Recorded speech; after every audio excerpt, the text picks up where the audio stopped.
What would you do if your partner suddenly broke up with you out of nowhere? Would you fight for them, or would you respect their decision and walk away? I thought I knew what the right answer was. I was dead wrong, and it cost me everything. Hey everyone, I'm Alyssa, I'm 25, and I need to tell you about the biggest mistake of my life. 6 months ago, I destroyed the best relationship I'd ever had because I decided to test my boyfriend's love for me.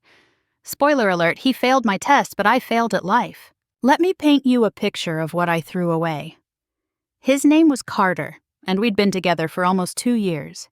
We met at a coffee shop in Portland. I know, super cliché, but hear me out. This wasn't just some casual thing. We were talking about moving in together, spending holidays with each other's families, the whole 9 yards. Carter's family treated me like I was already part of the clan. His mom would send me her famous cookie recipes. His dad saved me the corner piece of his legendary lasagna every Sunday dinner. And his younger sister Chloe basically adopted me as her big sister. I'm talking about Disney movie nights, shopping trips, the works. We had something real, something solid. But here's where my brain decided to self-destruct. You know that feeling when everything's going too well? When your relationship feels more like a comfortable routine than a passionate romance? That's where I was. Jake was reliable, and I mean that in the best way. He remembered every important date, showed up when he said he would, got along with all my friends, supported my career goals. He was literally everything you'd want in a partner. But as I scrolled through TikTok and Instagram, watching all these couples with their dramatic love stories, the grand gestures, the public proposals, the "he fought for me after our worst fight" posts, I started feeling jealous? Insecure? Like, how do you really know someone loves you if they've never had to prove it? All my friends had these stories. Madison's boyfriend surprised her with a weekend trip to Napa after they had a huge argument. Sierra's man wrote her a song and performed it outside her apartment building to win her back.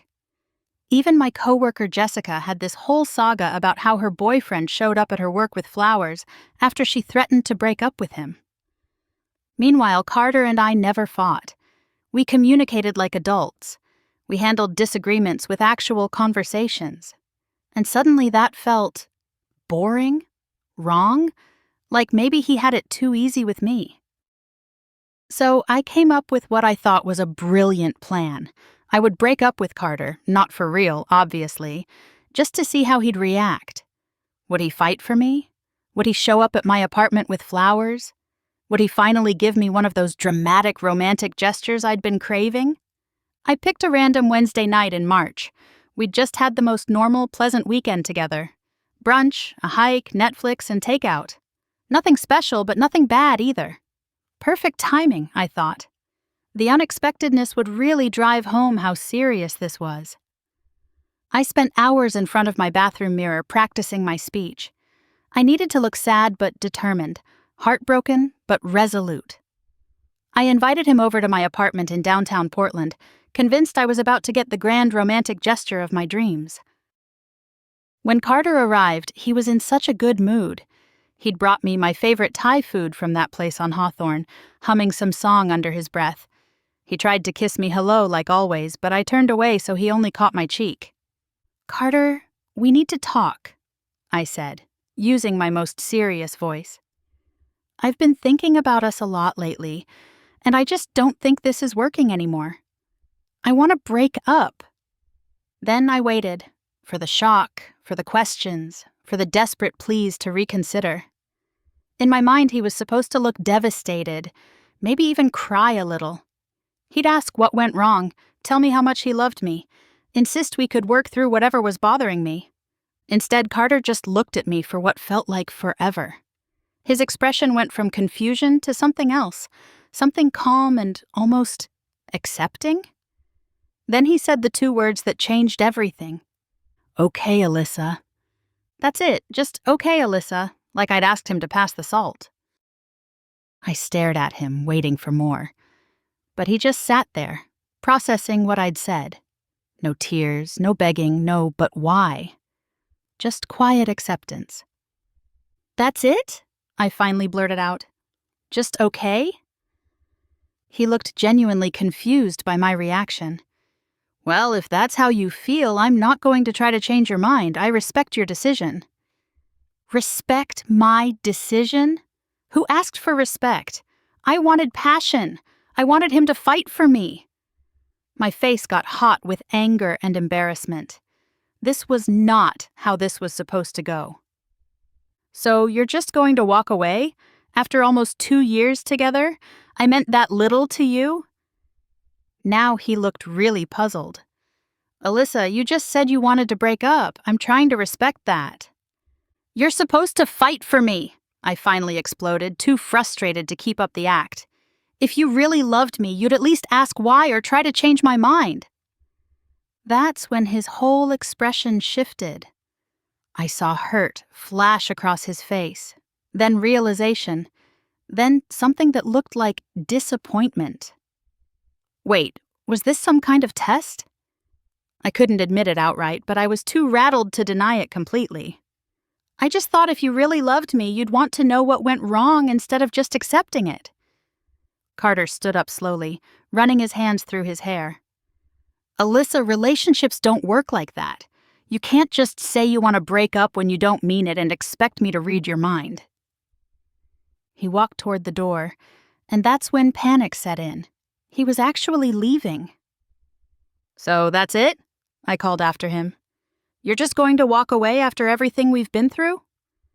Carter paused and looked back at me. You said you wanted to break up. I'm respecting your decision. What else am I supposed to do?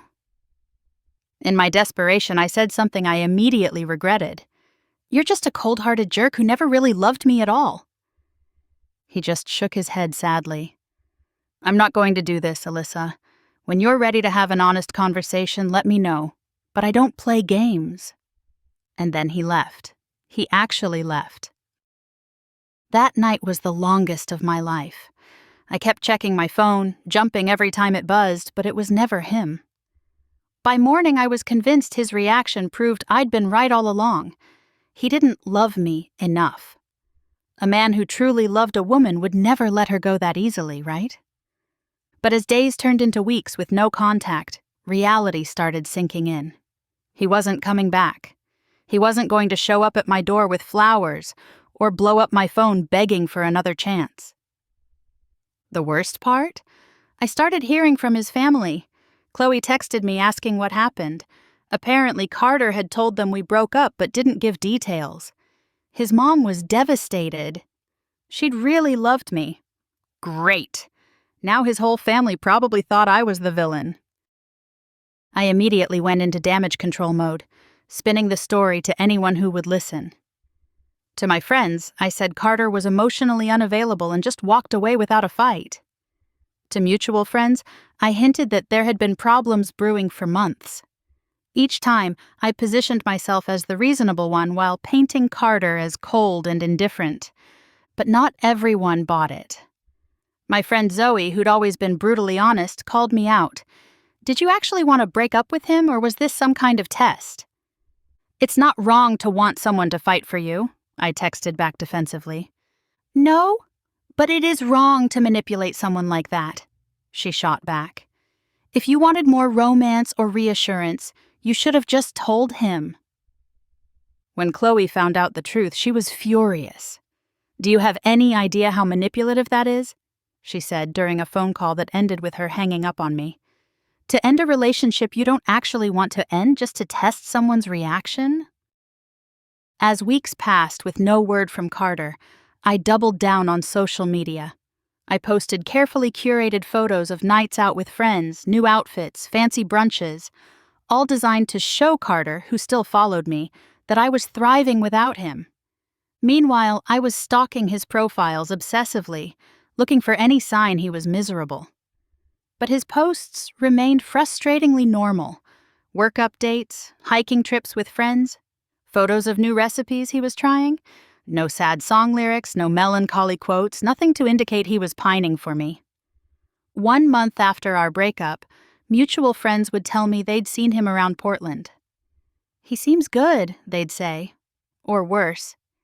He asked how you were doing, said he hopes you're well. Hopes I'm doing well? He should be devastated. I decided to orchestrate a chance meeting. I knew Carter's routine: Saturday morning coffee at Stumptown, grocery shopping at Whole Foods on Sundays, browsing Powell's books on weeknight evenings. I started showing up at these places, dressed to kill, hoping for an accidental encounter. After 3 attempts, it finally worked. I spotted him at the Saturday market, examining some artisanal hot sauce at a vendor's stall. My heart pounded as I approached. "Carter, what a surprise!" I said, feigning shock. He looked up, clearly startled. "Alyssa, hi!" "How have you been?" I asked, stepping closer. "I'm okay. You?" "Oh, keeping busy," I said with a practiced laugh. "Listen, I think we should talk about what happened. It was all just a big misunderstanding." Carter raised an eyebrow. "A misunderstanding?" "Yes, I didn't really want to break up. I was just having a bad day, going through something. You know how it is." "So you didn't mean it when you said you wanted to end our relationship?" "Not really," I admitted, sensing an opening. "I was just testing you, I guess. Seeing if you'd fight for me." That's when his whole demeanor changed. Something hardened in his expression, around his eyes, his jaw. "I've been seeing a therapist these past few weeks," he said, which caught me completely off guard. "You're in therapy because of our breakup?" Hope flared in my chest. Maybe he was devastated after all. "Not exactly," he said. "I'm in therapy because I realized I have a pattern of dating women who test me instead of communicating directly. Women who expect me to read their minds, who create problems so I can solve them and prove my devotion." My face burned with embarrassment and anger. "That's not what I—" "When you broke up with me as a test," he continued calmly, "it was like a wake-up call. I realized how unhealthy that dynamic was. How I was always trying to guess what you really wanted instead of you just telling me. I respect myself too much now to go back to that." "So you're saying there's no chance for us?" I asked, tears stinging my eyes. Carter sighed. "I'm saying I need someone who says what they mean and means what they say, who doesn't use breaking up as a manipulation tactic." He paid for his hot sauce, wished me well, and walked away. Again. Only this time, it felt absolutely final. That encounter sent me into a complete spiral. I became obsessed with getting Carter back, not because I'd learned from my mistake, but because his rejection only made me want him more. I started texting him constantly, casual at first, then increasingly desperate. His responses got shorter and less frequent until he finally asked me directly to give him space. But I couldn't stop.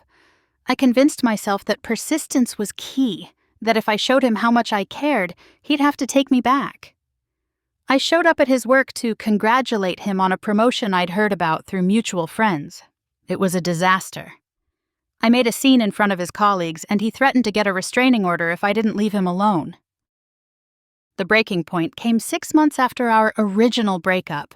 I was at a housewarming party thrown by mutual friends, and that's where I saw them together for the first time. Carter and his new girlfriend. Her name was Lily, and she was everything I wasn't: genuine, secure, comfortable in her own skin. Watching them together was torture. There was an ease between them, a natural intimacy that I recognized from the early days of my relationship with Carter. But more than that, they looked healthy together. No drama, no games, just 2 people who clearly adored each other. "They're good together, aren't they?" Chloe appeared beside me, watching my reaction with a knowing look.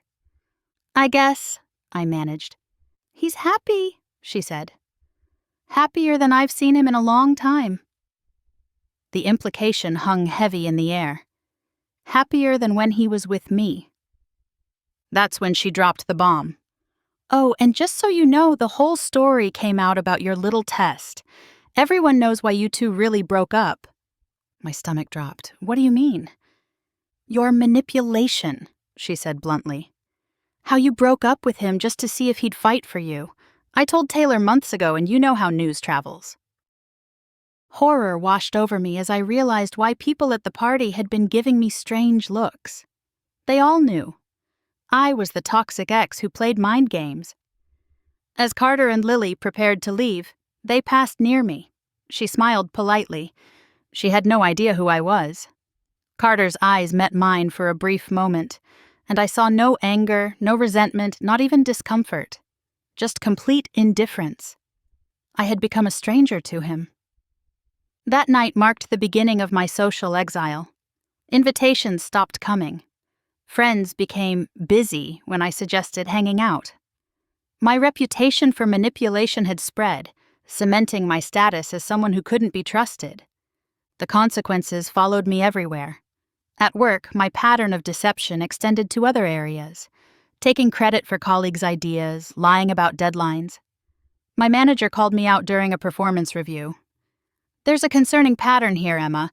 This needs to stop or we'll have to reconsider your position." A week later, I ran into my former best friend Zoe at a coffee shop downtown. I hadn't seen her in months. "How are you?" I asked, genuinely hoping to reconnect. "Busy," she said, not meeting my eyes. "I should go." "Wait," I said desperately. "Have you heard anything about Carter?" She sighed heavily. "Alyssa, you need to move on. He has." "I know, with Lily," I said, unable to hide my bitterness. "They're engaged," Zoe said quietly. "He proposed last weekend." Engaged, after 8 months together. We'd been together for almost 2 years, and he'd never even hinted at marriage. As I watched Zoe leave, the full weight of what I'd lost crashed down on me. Not just Carter, but friends, respect, trust, all sacrificed because I couldn't just communicate like an adult.